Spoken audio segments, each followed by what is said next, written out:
Quick guide to number patterns sequences. Now in this part of the video, we'll be going through on what is the idea and concept of sequences. And then if I were to be given a formula, how do I find a particular term in the sequence? And also, if I'm given a particular number, how do I check whether is this number in the sequence or not? And then I'll follow up with some general cases of number patterns and how do we find the n term of these patterns. So now let's begin. Firstly, what is a sequence? A sequence is an ordered list of numbers, okay, that is generated, for example, like they give you certain shapes, certain diagrams, or there is a particular rule that you follow, or you just look at a pattern on their own, okay, and all this ordered list is called a sequence. Now, each number in the sequence is called a term, usually denoted by, for example, you have T something. Let's say term 100 will be Tn, T100, T1, T3, T so on and so forth. So for example, if you were to have a sequence that is like 2, 4, 6, 8, 10, then this number over here will be the 1, 2, 3, 4, fifth term, and this will be called T5. Alright. Now we're going to look at, if let's say we are given a formula, we can actually use this formula to find any term in the sequence, and we also can check whether is the number inside the sequence or not. Alright, so if I were to have this formula over here, this example, negative Tn is equals to be negative 19n minus 3. What do you think will be the answer for if I want, let's say, term 50? How do I find term 50? If it's Tn and now it's term 50, that means n now has changed to the number 50. So it'll be 19 times 50 minus 3, and that will give you the term in that sequence. Okay, but now let's work backwards. Now the question asks us in part A, which term in the sequence has a value of negative 250? That means I do not know the term number, which is I do not know the n. But I know the formula is given for Tn to be negative 19n minus 3. And now they tell me that this term has a value of negative 250. So if I were to plug this into my formula, what is the only thing that I can find from this equation? I can find the number for the letter n, right? So in this case, I'm going to solve this equation. So this will be negative 250 plus 3,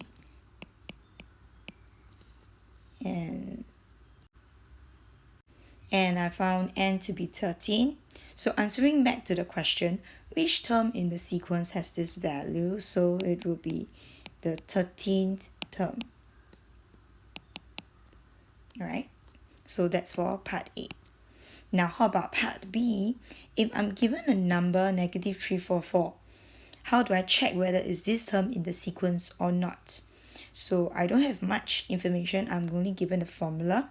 And let's say if negative 344 is a term, then I'm going to find n. So I'll have the following equation, and then we'll try to solve for the answers to get the value for n. So when we reach some steps over here, what is the value of n?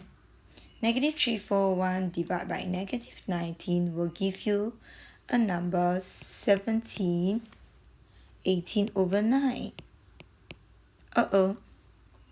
Is there such a term? Let's say term the 17 and 18 over 9 term, or term 17 point something something. No, right? So in this case, how do I explain that this term is not in my sequence? So well, since n is not an integer, therefore negative 344 is not a term in the sequence. Have you gotten the answer? Now we're going to move on to finding the n term for some general types of patterns.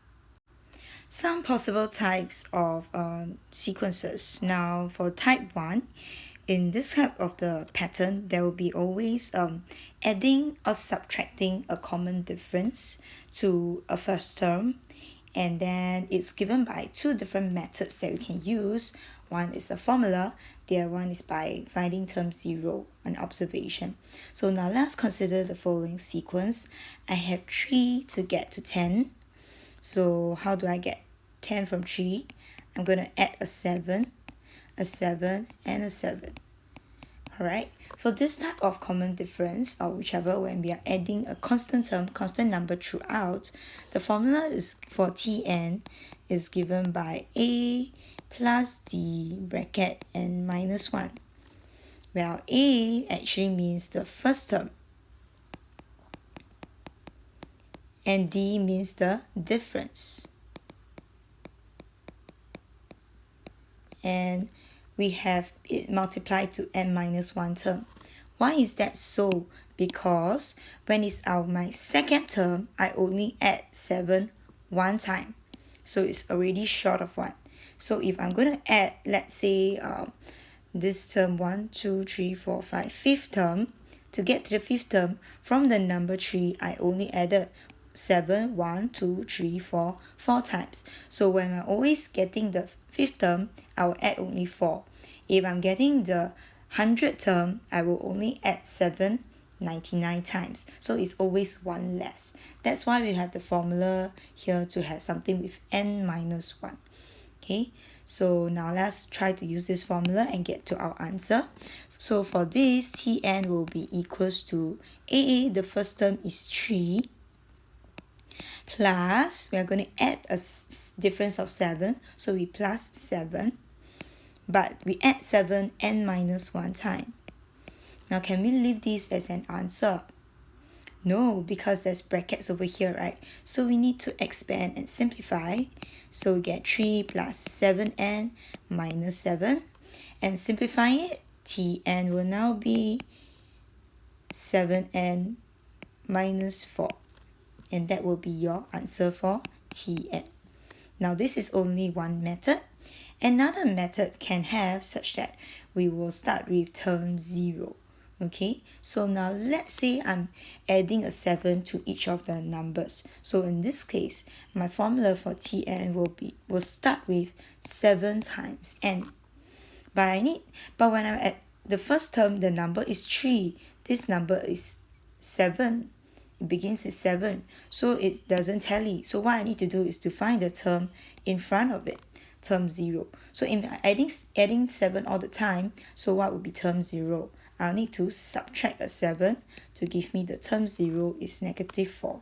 So now then this formula will be Tn equals to 7n minus 4. You add the term 0 to it. Okay, so these are the two different methods that we have. Next one, let's consider the sequence over here. I have 201 and then it drops to 186. Let's do a little bit of analysis. How to go from 201 to 186? Oh, I'm subtracting a number of 15. Let's check again whether is it correct. Oh yes, this is still subtracting 15. So we will be doing a sequence that starts with the first term 201 and then we subtract 15 and minus 1 time. So for method number 1, Tn will be given to be a. Now in this case, I'm doing a subtraction, I'm not adding, so it will be minus 15 times n minus 1 times. Then I'll get 201 minus 15n plus 15. Please be careful of the sign. And I'll get the number 216 minus 15n. That will be your n term, the general term. Okay, or we can have method number 2. Method number 2 tells me that if I'm subtracting 15, then my formula will begin with negative 15n. Okay, so now what's left? I need to find what is term 0. Now I'm subtracting 15. So here I'm going to add a 15. So 201 plus 15 will give me the number. This term 0 is 216. So I'm going to add 216 to it. So now these are the two methods for this general type of sequence with a common difference, right? We'll move on next to something involving perfect squares, perfect cubes, and powers. Type 2, number patterns involving perfect squares, perfect cubes, and even power form.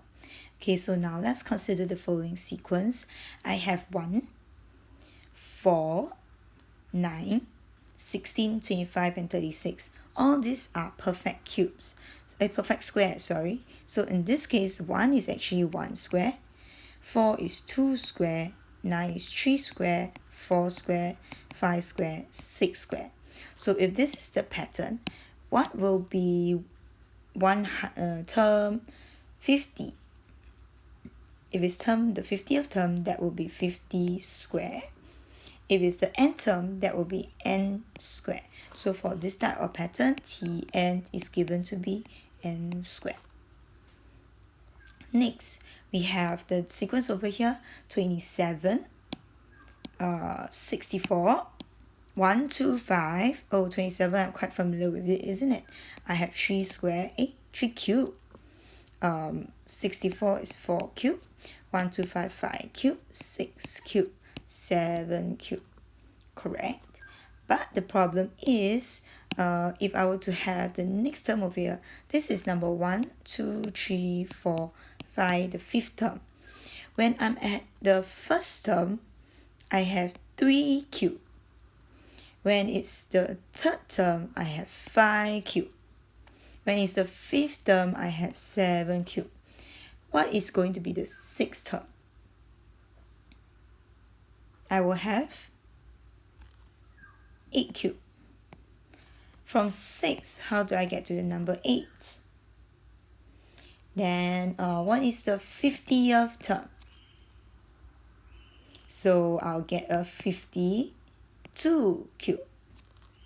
So what is the 100th term?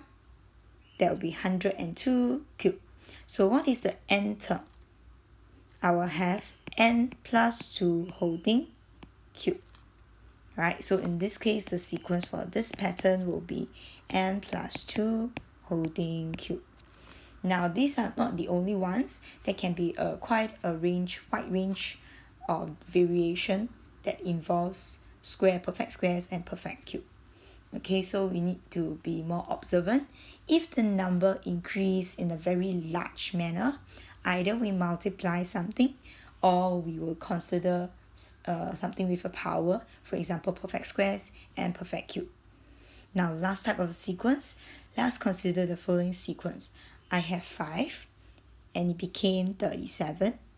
The number is growing quite big, 35 to 245 to 1715. So now let's consider the following pattern. From 5, how do I get to 35? Oh, I'm multiplying by 7. So 35 multiplied by 7, does that give me 245? Yes. 245 times 7 again, still another multiply by 7. Okay, that will be 1715. Now let's consider this pattern. So it looks like it's going to be multiplying 777 throughout, right? So let's analyze a little bit more. When it's my first term, I did not multiply by anything. So T1, I will started off with 5, but then I did not multiply by 7. When it's term 2, the second term, I started off with 5, I multiplied by 7 one time. So this is 2, but here is power 1. Okay, when it's term 3, make a guess. Starting from the number 5, how many times of 7 did I multiply? I multiplied by 7, 1, 2, 2 times. Can I simplify these and write this as a power form? So it will be 5. Starting from 5, I multiply by 7, 2 times. Now, this is the third term. This is 7 squared. Now, let's consider term 4. make a guess what will be the pattern. I started off with 5. I multiplied by 7. 1, 2, 3. 3 times. So this is actually 7 to the power of 3. When this is term 4, this is multiplied by 7 to the power of 3. So when this is term 1, it will be multiplied by 7 to the power of 0. So if it's term 100, I'll have, starting from 5, I multiply by 7 to the power of how many times? 1 less, isn't it? So 99 times. So if I have Tn, that will be taking 5 and multiplying by 7 to the power of n minus 1. So this will be the formula.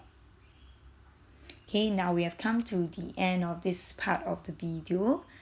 These are only some general patterns. It's not inclusive of everything. So we shall try a few more patterns as we go along the way.